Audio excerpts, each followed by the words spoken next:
미국 특허상표청의 러셀 슬라이퍼 차장님의 발표가 있겠습니다. 러셀 슬라이퍼 차장님을 단상 위로 모시겠습니다.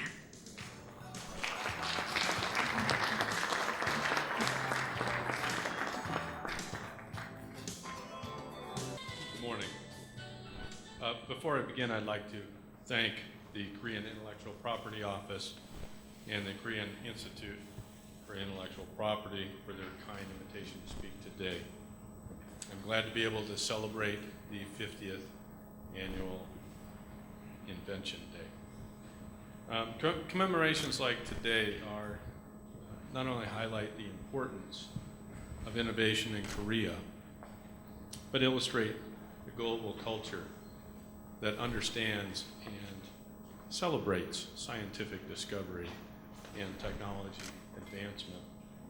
I'm delighted to be here today with my esteemed colleagues from WIPO, EPO, and Japan Patent Office. Since the topic today is IP and value creation, I've got a simple slide because I wanted to kind of set the stage a little bit of what we're talking about when we talk about value creation. First, we have to kind of define what value is and to whom. So the stack on the left shows many of the components, I think, that go into innovation. We start with research and development investment by companies, ultimately resulting in some inventions. To protect those inventions, a patent application is filed with different national IP offices, and then the practice of examining those applications are conducted. Ultimately, there's some commercialization by those companies, possibly licensing of their intellectual property. So there's value created for the patent holder, for the innovator in commercialization and the value of their intellectual property. But there's also value to the consumers in having access to those new products and those new innovations. So those are two parties that are interested in what the value of intellectual property are: the patent creator, the innovator, and the consumer.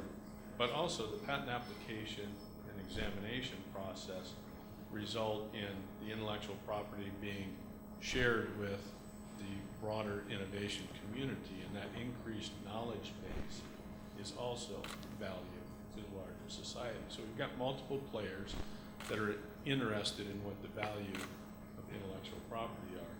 And I've noted that the patent offices are really only involved in a small part of this process. We receive the patent applications and we conduct the examination. Now, it's an important part of the overall process, but it's only a part of it. So today, I'd like to focus on what an intellectual property office like the Uspto can do to increase the overall value of this ecosystem by our examination process. Specifically, my presentation will focus on how a national IP office can strengthen the value of a patent by ensuring the office issues well-defined property rights in a timely manner and provides mechanisms for redress of patentability concerns. I'll begin with a brief discussion of the importance of a timely issued patent, followed by initiatives we at the Uspto are implementing to continue to improve the quality and timeliness of our issued patents. Afterwards, I'll discuss how collaborations between counterpart foreign offices can enhance both the timeliness and quality of issued patents by all of our participating offices. So the importance of issuing patents in a timely manner. The Uspto recognizes that the importance of reducing both patent pendency and excess inventory of unexamined patent applications, each of which affect the delivery of innovative goods and services to the market, is critical.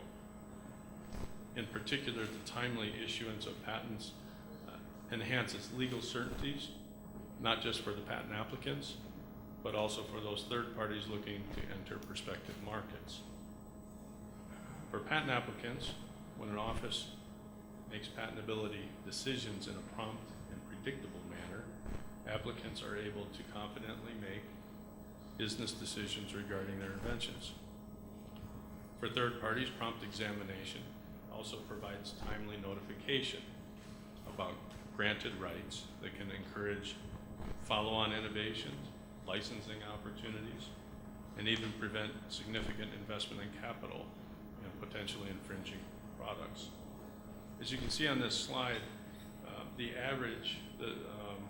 on average, the total amount of time it takes to final disposition in the Uspto of an application from start to finish, what we refer to as our total pendency, is currently 26.9 months.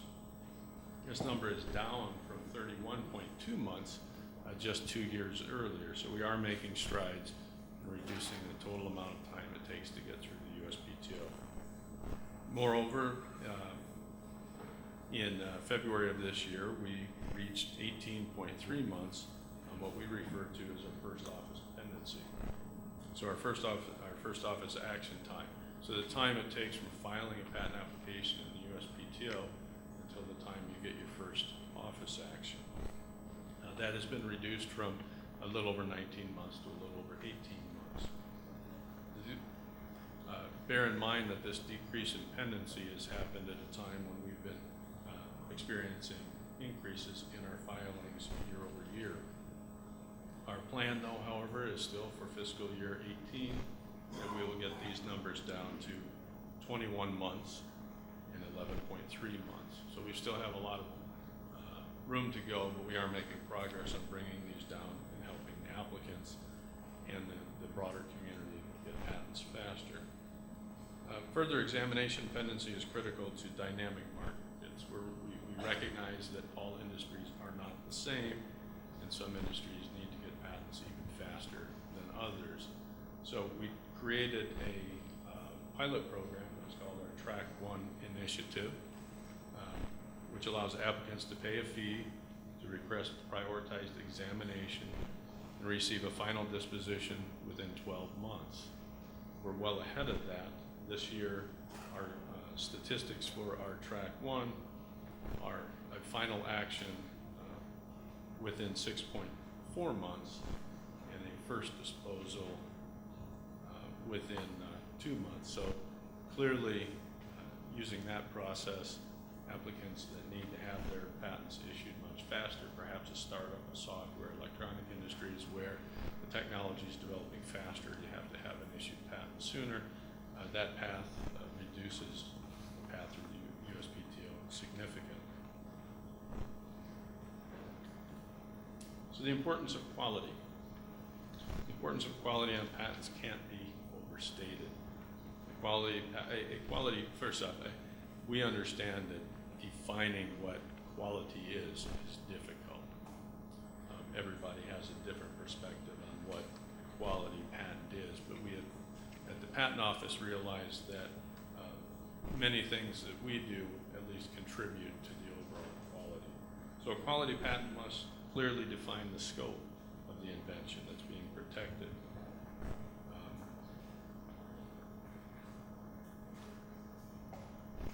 We need to provide the tools and the training for our examiners so that they can do a consistent and high quality job. These factors encourage confidence in defending a patent against validity challenges, but in turn increases the opportunity for product development, licensing, and other types of commercialization. So let me highlight a few of our quality initiatives at the Uspto. We all know that well-drafted patent applications, in other words, an application that's clear about the scope of the invention, enhances the ability of patent examiners to perform a quality examination. We're therefore engaged in creating some initiatives to enhance the clarity of patent applications that are filed with the Uspto even before it reaches the examiner. One such program is our Glossary pilot program. In this program, applicants in certain fields of art use glossaries in their patent specification to define their claim terms. Further quality examination occurs when the patent application is evaluated with the best prior art in front of the examiner. So some of our quality initiatives promote this important practice by relying on crowdsourcing, or if you will, microtasking. This means leveraging the public to enhance one aspect of the patent examination, that's providing that prior art. Third-party pre-issuance submission. Initiative provides a mechanism for third parties to submit patents, published patent applications, and other types of prior art for the patent application examination process. They provide a concise description of the relevance of that prior art, and it's submitted so the examiner can consider it. In this way, the public can take a role, an active role, if you will, in ensuring that only quality patents are granted by the office. We started a new initiative that enhances the public's ability to use third-party submission process, and this is our patent application alert system. That was just released here in February of this year, and it allows the public to be notified via email when a patent application in a specific technology area that they're looking at is published. So it gives you an early alert to applications that you're interested in. This enables them to be in a better position to submit that third-party prior art for consideration. So we're working on improving before examination and then during examination. We've invested heavily in our training for our examiners. We recognize that a patent office is usually very skilled at training our examiners when it comes to the training process, changes in the law, and changes in legislation as interpreted by the courts. What we don't have good training is training our examiners on the technical skills that they came in as examiners with. So keeping our examiners skilled in the technology areas, we've created a couple of programs at the Uspto to enhance that. One of them we call our Patent Examiner Technical Training Program.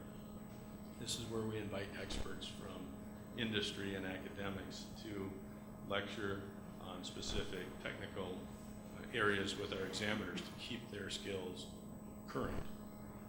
We also realize that providing lectures to our examiners is not necessarily going to be all-encompassing of the skills that they need, so we've also created a site experience program where we send our examiners out to do field visits to stakeholders, to different technologies and universities, so they can get a hands-on experience with how the technology is being developed and how the technology is being used.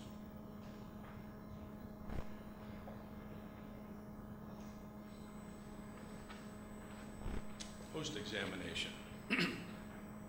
For many years, the Uspto has offered ex parte examination as a means for a patent owner to vet their own patents and redress any possible quality concerns. This is most common when a patent owner becomes aware of prior art that was not considered during prosecution of their original application.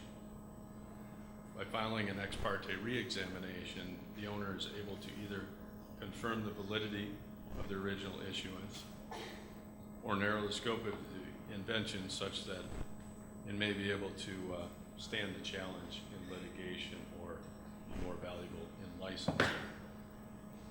Another way we address quality of patents after issuance is through our Patent Trial and Appeal Board. Our Patent Trial and Appeal Board is now roughly 230 judges that are positioned within the Patent and Trademark Office. These proceedings with the PTAB provide a fast and affordable way to test the validity of issued patents and in turn enhance the value of the patent ecosystem in two different ways. First, the patents that are firm may be viewed as stronger and more valuable when they're later either enforced or offered for license. Second, the patent is found to be invalid. The board is able to remove that patent from the market and allow legitimate use to flow to competing technologies. So this slide shows the, actually just as of last month, so current year to date, numbers for our PTAB, and the chart at the top, the matrix at the top shows from creation of our post-grant proceedings in fiscal year 12 to fiscal year 14, the total number of filings in the PTAB have increased from 25 to over 1,400, close to 1,500 filings in 2014 alone. This year we're definitely on track with that. Fiscal year 15, we've already had over 1,000 cases filed. And if you compare that to some of the district courts in the U.S., which is on the chart on the bottom, the most heavily used district is the Eastern District of Texas, and that had 1,400 cases filed. So you can see that the Patent and Trademark Office on an annual basis is receiving more than our busiest federal district courts. So this provides, because statutorily an inter-party re-exam has to be conducted within 12 months, this is a fast and much less expensive route for determining the validity of a patent than going through a federal district court in the U.S. So while we're busy exploring at the Patent Office better ways to improve the quality of issued patents, we also recognize the benefits that we can achieve by actively engaging with our international counterparts. For example, the Uspto works with other intellectual property offices around the world to develop comprehensive work-sharing initiatives. Work-sharing is the exchange of search and examination results for related patent applications between various patent offices.